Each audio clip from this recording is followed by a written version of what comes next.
Good evening students, welcome to today's lecture. आज electrostatic unit का lecture number 3 है। तो जैसा आप जानते हैं, सबसे पहले हम लोग पिछले क्लास में क्या पढ़े थे उसका क्विक रिवीजन करते हैं। तो हम लोग पहले डिस्कस करते हैं कि कल हम लोगों ने क्या सीखा था।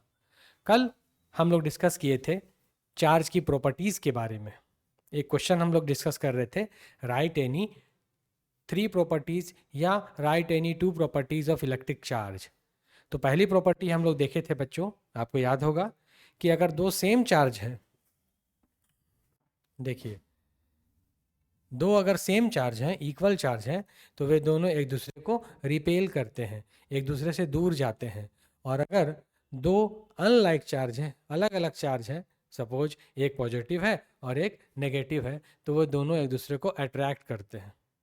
और ये अट्रैक्शन और रिपल्सन किसके कारण हो रहा है? आपको याद होगा, मैंने बहुत बार आपको बताया है कि चार्ज का बस एक काम है। चार्ज क्या करता है? चार्ज फोर्स लगाता है।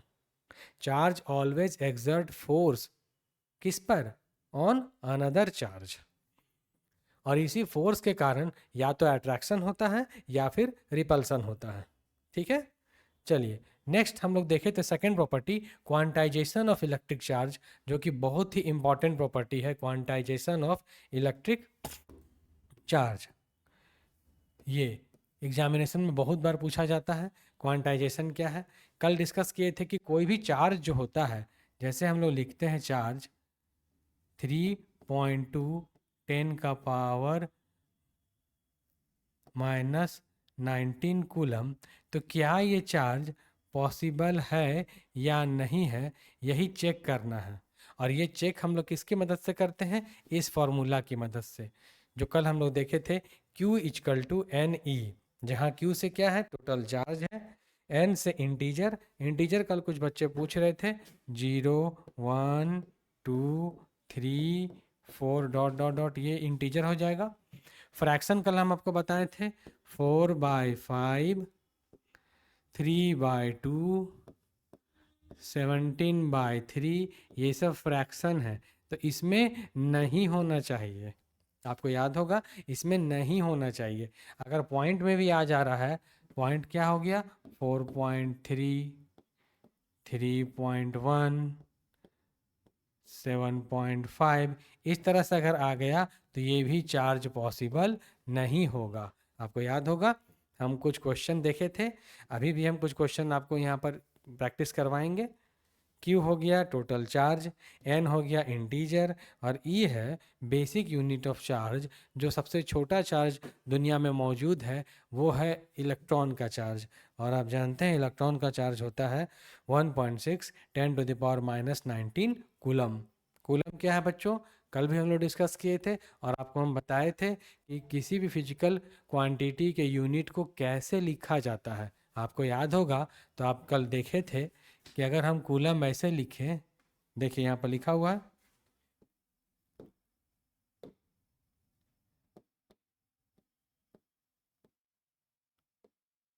कौन सा सही है? तो आप जानते हैं इसमें जो स्मॉल लेटर वाला है वो सही है। कभी भी हम लोग कैपिटल लेटर से नहीं लिखते हैं, आपको याद होगा। ठीक है कल बताए थे कि अगर आप न्यूटन ऐसे लिखेंगे कि न्यूटन आप ऐसे लिखेंगे, आपको याद होगा।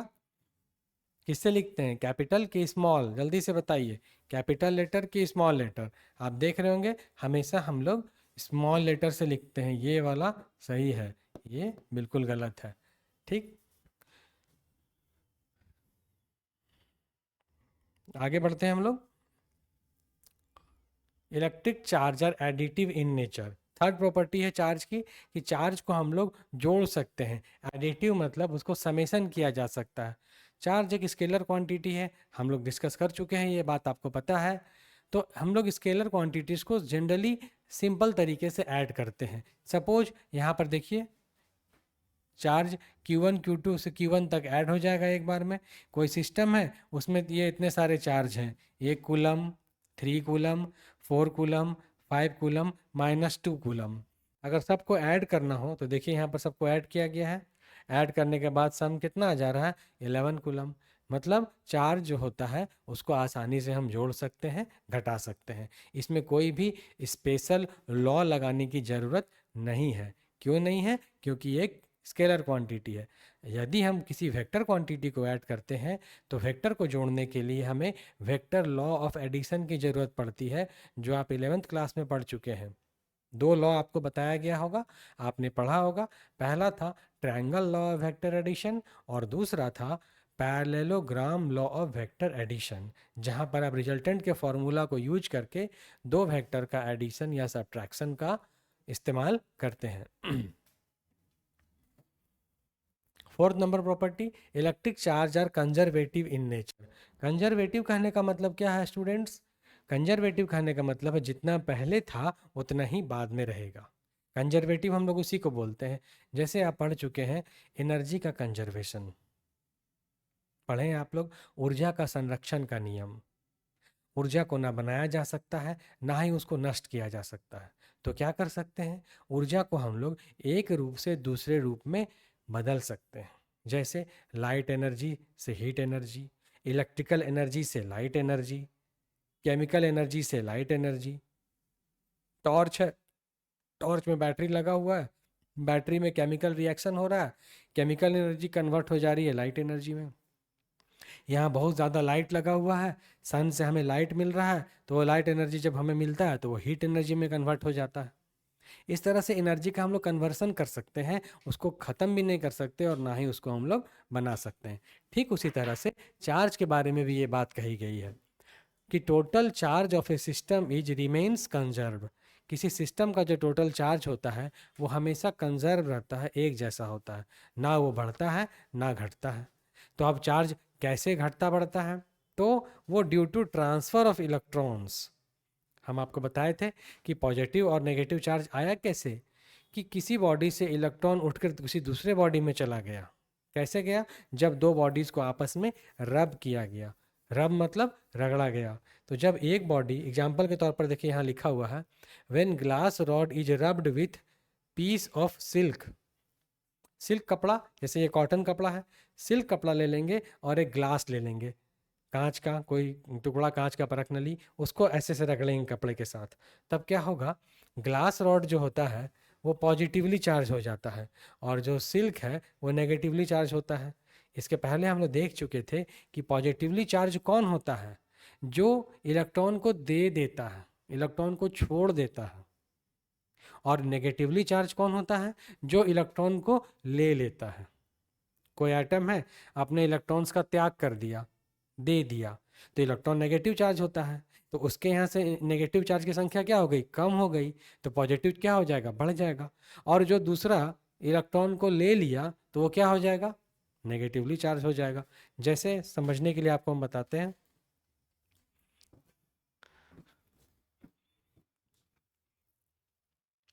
ये है ग्लास रॉड, ठीक, और ये कोई कपड़ा है सिल्क का, ठीक। अभी ये न्यूट्रल है, ये भी न्यूट्रल है, दोनों न्यूट्रल है। इसमें भी जीरो चार्ज है, इसमें भी जीरो चार्ज है। अब एक पॉजिटिव और एक नेगेटिव, ये कैसे होगा? ये समझने वाली बात है। अगर हम इन दोनों चीज़ों को, दोनों ऑब्जेक्ट को आपस में रगड़ दें, रब कर दें, तब क्या होगा? यहाँ से इलेक्ट्रॉन्स उठ के इसमें चले जाएंगे। ये जो इलेक्ट्रॉन है जिसमें माइनस चार्ज है, जो नेगेटिवली चार्ज पार्टिकल है, ये उठकर चला जाएगा इसमें। तो इलेक्ट्रॉन जब उठ के इसमें चला गया तो इसमें इलेक्ट्रॉन की संख्या बढ़ ना गई, इसमें जो इलेक्ट्रॉन की संख्या क्या हो गई? बढ़ गई, इंक्रीज कर गई। तो ये वाला बॉडी क्या हो गया? नेगेटिवली चार्ज हो गया, नेगेटिवली चार्ज्ड। और इसमें क्या हुआ? इलेक्ट्रॉन का संख्या कम हो गया, ये अपना इलेक्ट्रॉन को इसको दे दिया, तो ये कैसा हो जाएगा? ये हो जाएगा पॉजिटिवली चार्ज्ड।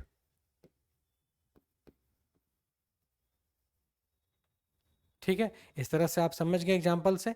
एक बॉडी जो इलेक्ट्रॉन को देता है वो हो जाएगा पॉजिटिव चार्ज, और जो इलेक्ट्रॉन को ले लिया वो हो जाएगा नेगेटिव चार्ज, क्योंकि इलेक्ट्रॉन नेगेटिवली चार्ज पार्टिकल है, जहाँ वो जाएगा उसमें नेगेटिव चार्ज की संख्या बढ़ जाएगी।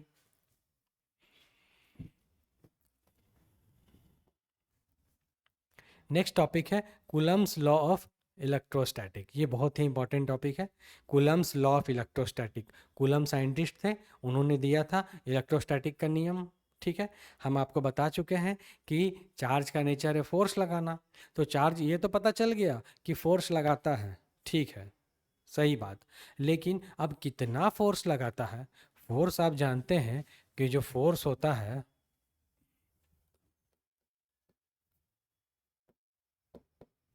फोर्स एक वेक्टर क्वांटिटी है।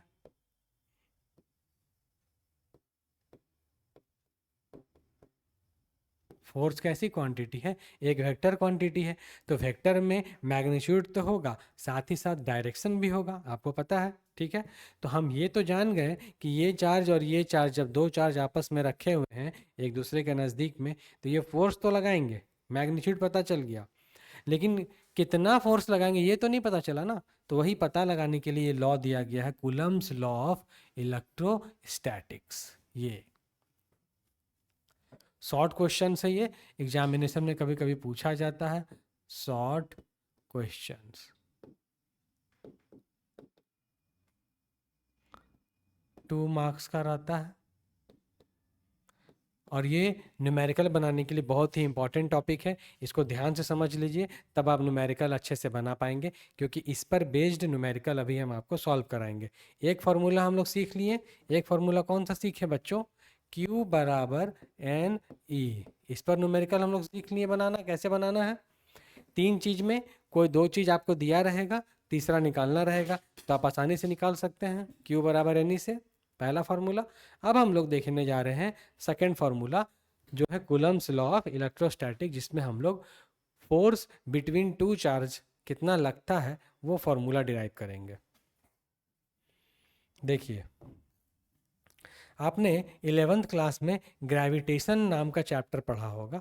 ग्रेविटेशन में हम लोग क्या देखे थे? एक ऑब्जेक्ट है ए, दूसरा ऑब्जेक्ट है बी।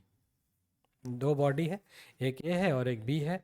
ए जो है इसका मास है m1 और बी का मास है m2। दोनों के बीच दूरी r है। तो लॉ ऑफ ग्रेविटेशन के अनुसार इस ब्रह्मांड में जितनी भी वस्तुएं हैं वे एक दूसरे को अट्रैक्ट करती हैं, खींचती हैं। और वो जो अट्रैक्शन हो रहा है वो किसी फोर्स के कारण हो रहा है। कौन से फोर्स के कारण? ग्रेविटेशनल फोर्स के कारण।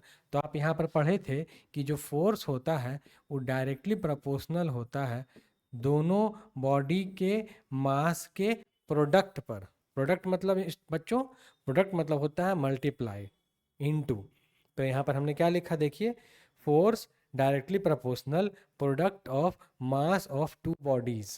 पहला का मास m1, दूसरा का मास m2। दूसरा, यही फोर्स प्रोपोर्शनल होता है उन दोनों के बीच के डिस्टेंस के स्क्वायर के बीच, इन्वर्सली प्रोपोर्शनल। यहाँ डायरेक्टली प्रोपोर्शनल और यहाँ पर इन्वर्सली प्रोपोर्शनल। दोनों को कंबाइन कर दीजिए, तो कंबाइन करेंगे तो क्या होगा, F m1 m2 by r square. और प्रोपोर्शनल साइन हटेगा तो कोई ना कोई कांस्टेंट आएगा, तो यही कांस्टेंट आता है capital G m1 m2 by r square, ये वाला चीज। ये था कौन सा फोर्स? ग्रेविटेशनल फोर्स का फॉर्मूला। ठीक इसी तरह से बिल्कुल जैसे यहाँ अभी आपको हम समझाएं, यही सेम टू सेम चीज यहाँ पर है कूलम्स लॉ ऑफ इलेक्ट्रोस्टैटिक में। यहाँ पर भी इसी टाइप का फॉर्मूला हम लोग देखने जा रहे हैं। चलिए हम लोग देखते हैं उसको क्या बोलता है, कि according to Coulomb's law force acting between any 2 charge is always. 2 charge के बीच जो फोर्स लगता है, अभी यहाँ पर ये नहीं बताया गया कि कैसे चार्ज। आप जानते हैं चार्ज 2 तरह का होता है, पॉजिटिव नेगेटिव। तो 2 पॉजिटिव चार्ज भी हो सकते हैं, 2 नेगेटिव भी हो सकते हैं, एक पॉजिटिव एक नेगेटिव, वो भी कंडीशन हो सकता है। कोई भी 2 चार्ज के बीच जो फोर्स लगता है वो फोर्स हमेशा डायरेक्टली प्रोपोर्शनल होता है product of magnitude of 2 charges. Magnitude का मतलब केवल उसका वैल्यू। अगर हम -5 कूलम ले रहे हैं तो मैग्नीट्यूड में कितना लेना पड़ेगा, 5 कूलम। मॉडुलस लग जाएगा तो क्या हो जाएगा, -5 का 5 हो जाएगा। और अगर यहाँ लिखा हुआ 10 कूलम तो ये तो पॉजिटिव है तो 10 का 10 रहेगा। और दूसरा बोल रहा है inversely proportional to the square of distance between two charges, दोनों चार्ज के स्क्वायर पर। ये याद रखेंगे, बहुत ही बार ये ऑब्जेक्टिव क्वेश्चन यहाँ से पूछता है एग्जाम में कि बताइए दो चार्ज के बीच जो फोर्स लगता है, कूलम्स फोर्स या इलेक्ट्रोस्टैटिक फोर्स, वो किस पर प्रोपोर्शनल होता है, पावर क्या होता है। तो आप याद रखेंगे यहाँ पर क्या बोल रहा है, स्क्वायर। कभी कभी ऑप्शन में क्यूब भी रहता है, तो क्यूब नहीं लगाएंगे, क्या टिक लगाएंगे आप, स्क्वायर में टिक लगाएंगे। ठीक है, देखिए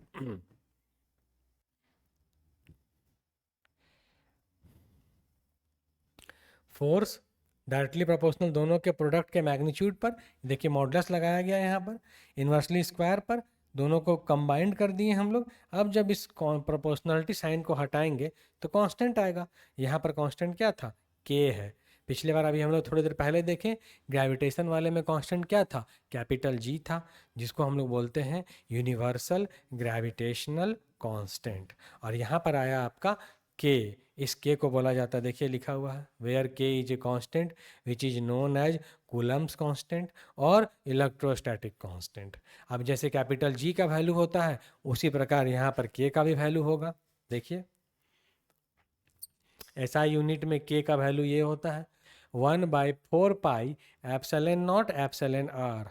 देखिए यहाँ लिखा हुआ है एप्सिलॉन नॉट एप्सिलॉन आर। इसको हम लोग कैसे पढ़ते हैं, देखिए ध्यान से। पहले आपको सी लिखना है, सी लिखने आप जानते हैं, और इसके बीच से इसका पेट ऐसे काट देना है और यहाँ जीरो लगाना है। तो ये हो गया आपका पहला वाला एप्सिलॉन नॉट। ध्यान देंगे बच्चों, आप ऐसे बिल्कुल नहीं लिखेंगे, कैपिटल ई और नॉट, ये सरासर गलत हो जाएगा, ऐसे नहीं लिखना है। ध्यान से समझ लीजिए कैसे आपको नोट्स में लिखना है। आप पहले स्मॉल सी लिखिए, इसको बीच से काट दीजिए, इसके बेस में नॉट लगा दीजिए जीरो, तो ये बन गया एप्सिलॉन नॉट। दूसरा फिर देखिए क्या लिखा हुआ है, एप्सिलॉन आर। अगेन सी लिखिए, बीच से काटिए, यहाँ आर लिख दीजिए, तो ये हो जाएगा एप्सिलॉन आर। 1 तो समझ रहे हैं, 4 भी जान रहे हैं, पाई भी जानते हैं। पाई का वैल्यू कितना होता है, 3.14 या 22/7। तो ये एक्सपेरिमेंटल वैल्यू निकाला गया है 1/4 pi epsilon naught epsilon r. और इसका जो न्यूमेरिकल वैल्यू है ये इतना होता है 9 × 10⁹ 9 इसका सॉल्व किया गया है। अब हम लोग का फार्मूला अभी जो आया था थोड़ी देर पहले, क्या फार्मूला आया था, F बराबर के Q1 Q2 बटा में आर स्क्वायर। के का वैल्यू पता चल गया हम लोग को, इतना पुट कर दीजिए तो हो जाएगा F = 1/4 pi epsilon naught epsilon r Q1 Q2 by r square. ये फार्मूला हमें पता चल गया। अब जहाँ पर इसका वैल्यू दिया गया है कितना, 9 × 10⁹ Q1 Q2 by r square, ये हो गया F का वैल्यू।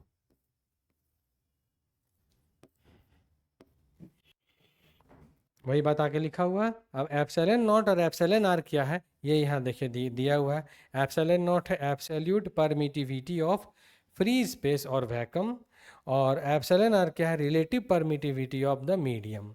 अब यहाँ पर आपको नया नया वर्ड्स दिखाई दे रहा है, परमिटिविटी, नया वर्ड आपके सामने आया, परमिटिविटी, ठीक है। फ्री स्पेस या वैक्यूम, ये दोनों देखी चीज़ है। वैक्यूम आप समझते हैं, वैक्यूम का मतलब होता है निर्वात, जहाँ पर हवा भी नहीं है। तो ये जो एक्सपेरिमेंटल वैल्यू निकाला गया है, दो चार्ज को हम लोग, एक चार्ज और ये दूसरा चार्ज, इन दोनों चार्ज को कहाँ रखे थे, वैक्यूम में रखे थे, जहाँ पर हवा भी नहीं है। तो वैक्यूम में रखने से कोई फर्क नहीं पड़ेगा, चार्ज कहीं भी रहेगा तो वो क्या करेगा, वो फोर्स लगाएगा, आपको पता है। चार्ज अगर पानी में रहेगा तो भी फोर्स लगाएगा, चार्ज हवा में रहेगा तो भी फोर्स लगाएगा, चार्ज अगर वैक्यूम में है तो भी क्या करेगा, फोर्स लगाएगा। इसको अपने जैसा समझिए। जैसे हम एग्जाम्पल आपको दिए थे, हम कहीं भी रहेंगे बातचीत करेंगे।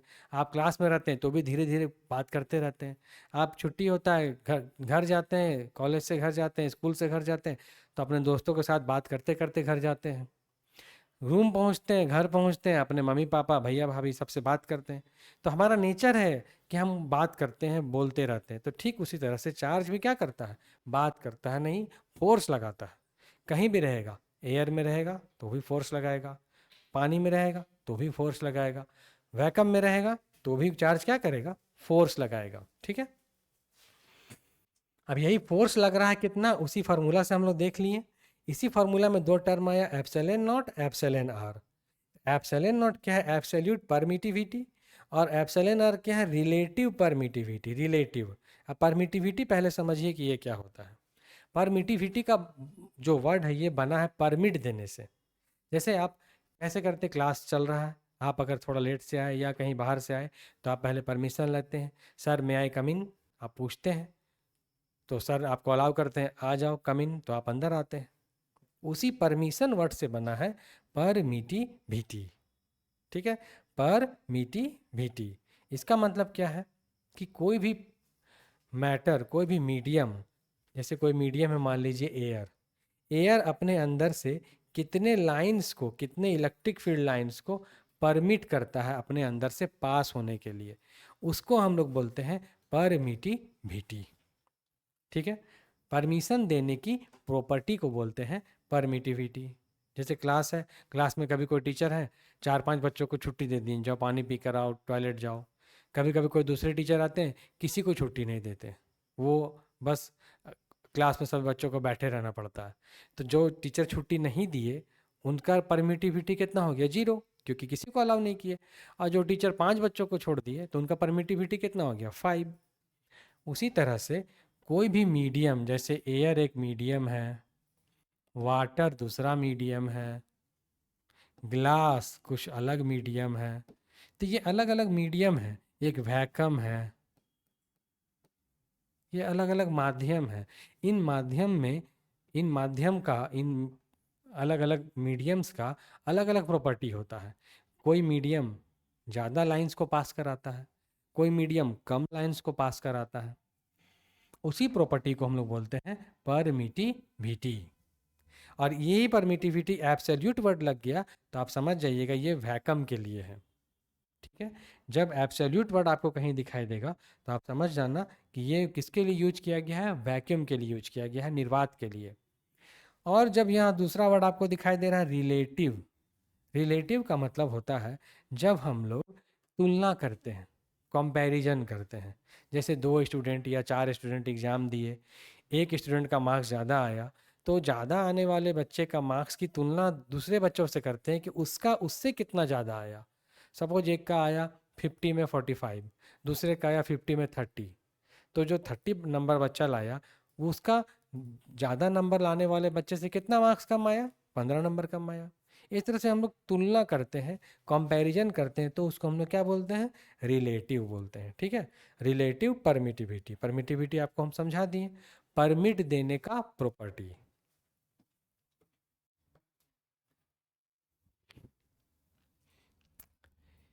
एयर के लिए एप्सिलॉन आर का वैल्यू 1 होता है। तो अगर हम लोग यहाँ पर अभी लिखें एफ एम, एम का मतलब हो गया मीडियम, एफ ए का मतलब लिखें एयर। अगर चार्ज को एयर में रखा जाए और यहाँ चार्ज को हम लोग कहाँ रखे हैं, मीडियम में रखे हैं, तो मीडियम में रखे हैं तो हमें पता नहीं है कितना वैल्यू होगा, लेकिन जब एयर में रख दिए और हमें पता है एयर का वैल्यू 1 होता है, तो देखिए यहाँ पर एप्सिलॉन आर है, यहाँ पर एप्सिलॉन आर आपको दिखाई दे रहा है क्योंकि ये मीडियम का बात हो रहा है। लेकिन यहाँ जब एयर का बात हो रहा है तो यहाँ देखिए एप्सिलॉन आर गायब हो गया। क्यों गायब हो गया, क्योंकि एयर के लिए एप्सिलॉन आर का वैल्यू 1 होता है।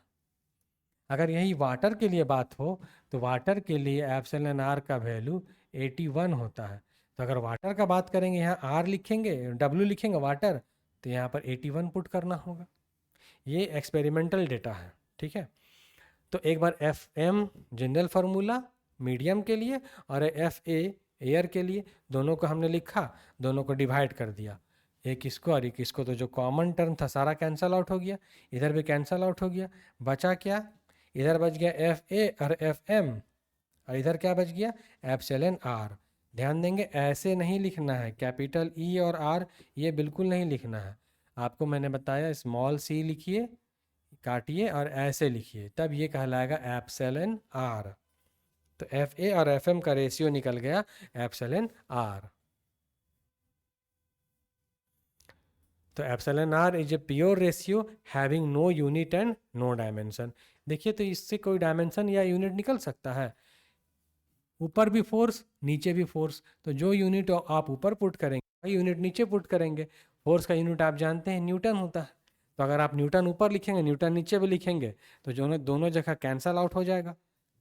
तो इसलिए एप्सिलॉन आर का कोई भी यूनिट भी नहीं होता और कोई भी डायमेंशन नहीं होता। ठीक है, चलिए अब हम लोग लास्ट में ये देख लेते हैं कि एप्सिलॉन नॉट का यूनिट और डायमेंशन क्या होता है। ये एग्जामिनेशन में बहुत बार पूछा गया है, ऑब्जेक्टिव में भी आता है ये क्वेश्चन। एप्सिलॉन नॉट का हमें निकालना है यूनिट, तो पहले हम लोगों ने फार्मूला लिखा, अभी फार्मूला देखे थे, f equal to 1/4 pi epsilon naught Q1 Q2 by r square. Epsilon naught का निकालना है तो एप्सिलॉन नॉट को यहाँ से ऊपर ले जाइए, ये ऊपर आ गया, तो एफ यहाँ से नीचे आ जाएगा, बाकी टर्म जस का तस सेम टू सेम। अब हम फार्मूला में पुट करते हैं जिसका जिसका हमको यूनिट पता है। तो 1/4 पाई तो एक नंबर है, उसका कोई यूनिट नहीं होगा, 1 का कोई यूनिट नहीं, 4 पाई का कोई यूनिट नहीं। यहाँ एफ है, फोर्स का यूनिट न्यूटन होता है, चार्ज का यूनिट कूलम, फिर से चार्ज का यूनिट कूलम, डिस्टेंस का यूनिट मीटर स्क्वायर। तो ये क्या बन गया देखिए, 1/n coulomb square metre square, ये दोनों ऊपर चला जाएगा तो बन जाएगा कूलम स्क्वायर पर न्यूटन पर मीटर स्क्वायर। कूलम स्क्वायर पर न्यूटन पर मीटर स्क्वायर। ध्यान से देखिए ये बहुत इंपॉर्टेंट है, VVI है फॉर MCQ के लिए, VVI फॉर MCQ।